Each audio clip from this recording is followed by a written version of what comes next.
देशातील पहिलं संपावर जाणारं शेतकऱ्यांचं गाव म्हणजे पुणतांबा आणि आता पुन्हा एकदा पुणतांबा ग्रामस्थ आक्रमक झाले आहेत ते रेल्वे प्रशासनाविरुद्ध।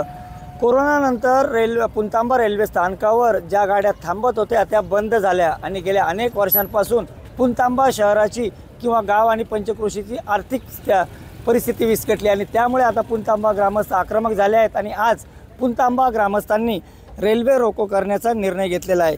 ग्रामसभेत झालेल्या निर्णयात पुणतांब्यासह पंचक्रोशीतील नागरिक सहभागी झाले होते आणि त्यांनी पुणतांब्यात मोठा आंदोलन उभारलेला आहे। आज हा रेल्वे रोकोचा इशारा रेल्वे प्रशासनाला देण्यात आला आणि त्या पार्श्वभूमीवर पुणतांबा गाव हे कडकडीत बंद देखील ठेवण्याचा निर्णय घेण्यात आला आहे।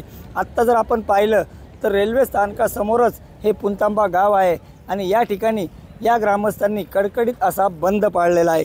पूर्ण पुणतांबा गाव हे 100% बंद असून पुढच्या काही वेळात हे पुणतांबा ग्रामस्थ ग्रामपंचायत कार्यालयापासून थेट रेल्वे रोकोच्या आंदोलनाला सुरुवात करणार आहे। एकूणच जर पाहिलं तर कोरोनानंतर कोरोनाचं कारण देत अनेक रेल्वे या ठिकाणी बंद झाल्या होत्या थांबा, मात्र आता सर्व स्थिती पूर्वपदावर आल्यानंतर या रेल्वे पुन्हा एकदा सुरू कराव्यात अशी मागणी गेल्या अनेक दिवसांपासून हे ग्रामस्थ करतायत आणि या सगळ्या पार्श्वभूमीवर रेल्वे प्रशासनानं अद्यापही त्यावर निर्णय न घेतल्यानं अखेर आज रेल्वे प्रशासनाच्या विरोधात पुणतांबा ग्रामस्थांनी रेल्वे रोको करण्याचा निर्णय घेतलेला आहे आणि पुढच्या काही वेळातच या आंदोलनाला सुरुवात होईल। त्यामुळे रेल्वे प्रशासन नेमकं याबाबतीत काय निर्णय घेतं हे पाहणं महत्त्वाचं असेल।